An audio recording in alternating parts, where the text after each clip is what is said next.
Yo, what is up? This is Scummers from MenuDocs, coming back at you with Discord.py episode 2.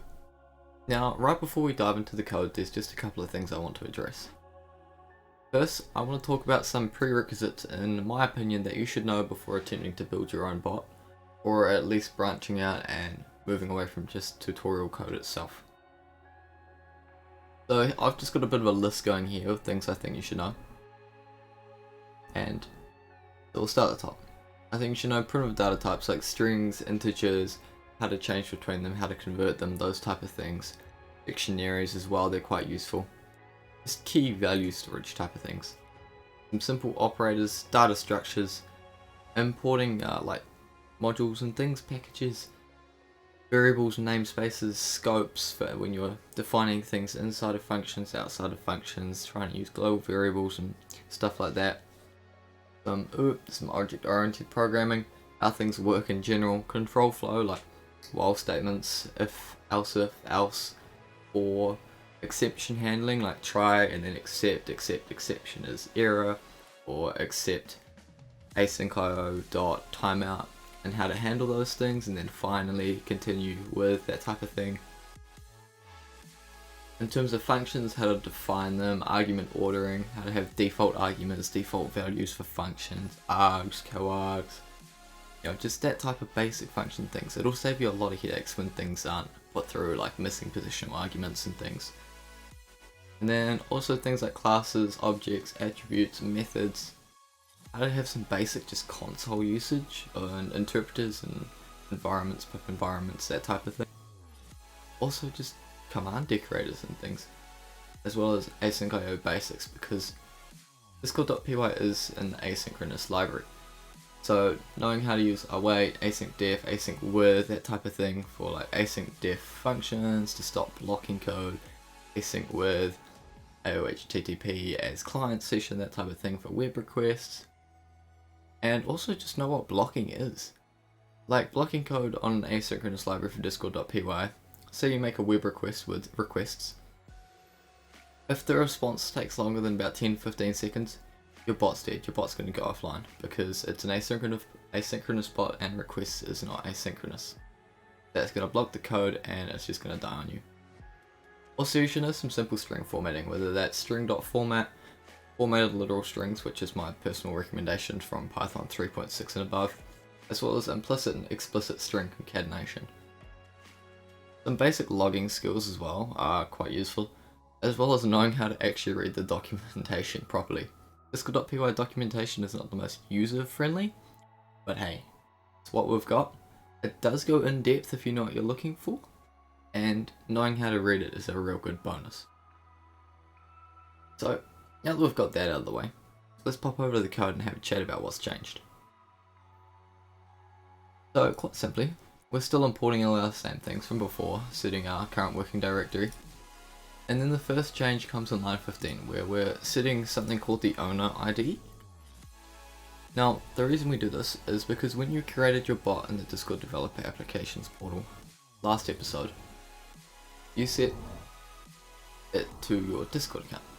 So the owner ID of your bot is tied back to the account it's linked with. That is by default.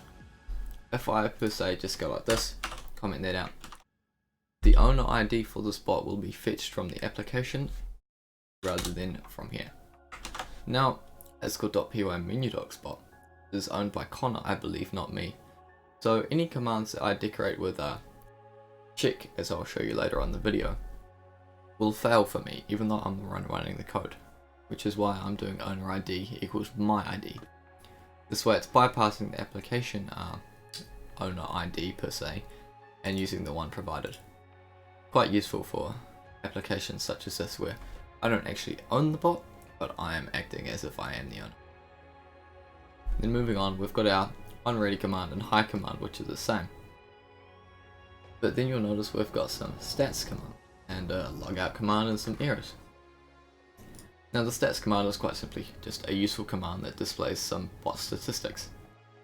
And so we're going to use platform to get the Python version that's running. And then we're going to do discord._version__, which will return the version of discord.py that we are running. And then we're going to do a server count equals to the length of bot.guilds, which returns a list, I believe. So you get the list and then you just look at the length of that. And that is quite simply how we get that. And then moving on to member count. We do bot.getAllMembers, but then we call it as a set and then as a length. Now, you might be wondering, why can't we just do len on the list that's returned? It's quite simply because there can be duplicates in there.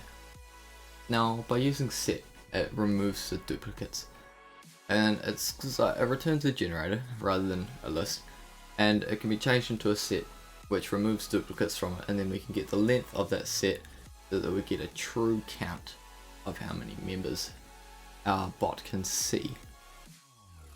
And then we're quite simply just using some f strings to sub in the variables here when we send it to the channel. So I'm in server count, guilds with a total of X members, smiley face, new line, I'm running Python, and the Python version, and discord.py, and then the discord.py version.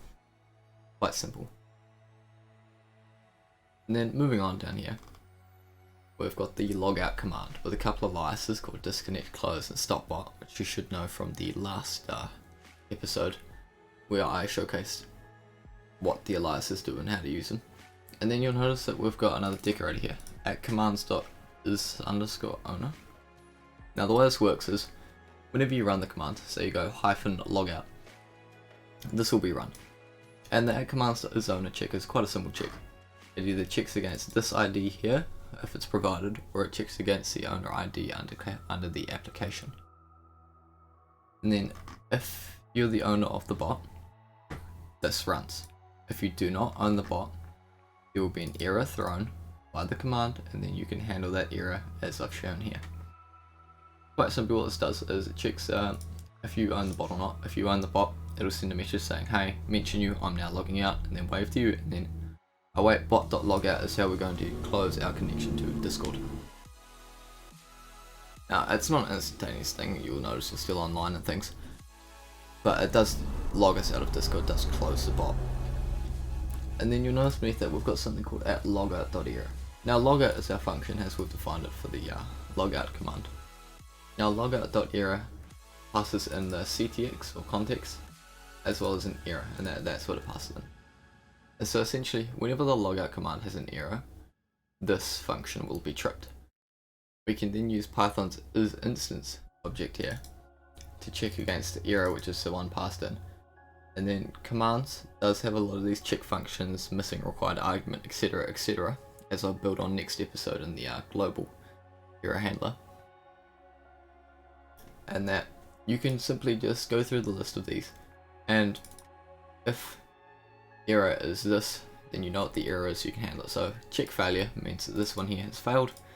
So essentially, if you're not the owner, it will just send a message saying, hey, you lack the permissions to use this command as you do not own the bot. Else, raise the error. It is a very good thing to always raise the error.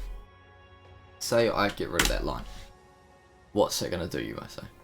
Well, whenever there's a problem with the logout command, whenever there's an error and it doesn't work, unless that error is a check failure, you won't see the error in your terminal. It just straight up won't work. It'll just act like the bot's offline, you won't see it.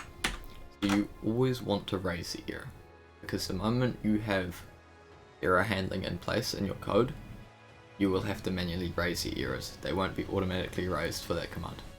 Same with the global error handler. Once you have it in place, you have to manually raise the errors, and so I just do that at the end. So it's quite simple, and that way you can just see if something goes wrong in your console and fix it easier than having to manually go through and debug it. And then finally, we've just got the echo command from the last episode, and we're running the bot the same way. Cool, so now with my ID and the owner_ID, we'll run the bot and we'll just see what happens. So you'll notice that the logout command pops up. Now with @commands.isOwner and the discord.py default help command, any commands where you fail the check won't show up. So currently it's showing up the logout command, but if I remove myself like so, and then go and rerun the help command, you'll see that the logout command won't be there because it's a command that I can't run. To prove that, if I do logout, you'll notice that we have trip the error handler, and that the error handler has been tripped, and the if statement here, if I pull it up, if commands.check failure is tripped, which has happened here, send the message, hey, you lack the permissions to use this command as you do not own the bot. Now you notice since we don't raise the error, since we've handled it that way, it does not show up in the console. Now, if I do this and put my stuff back in there, you'll notice that this time around when I run the code and I attempt to use the logout command, it will log out. Hey, takes person logging me out, I'm logging out now. Now you notice it's still online things, but like before, we run the help command, it doesn't respond because it is offline. Now we pop into the console, we have a look. It's closed up the tasks, it's finished everything up, and it's returned. So the task is finished.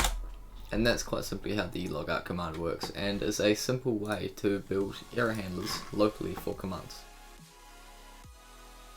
Now, I'll just keep that there for now, and then we'll run the code again and we'll just showcase the stats command.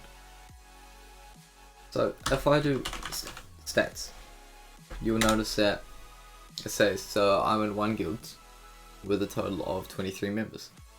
You can see that here, the 23 members.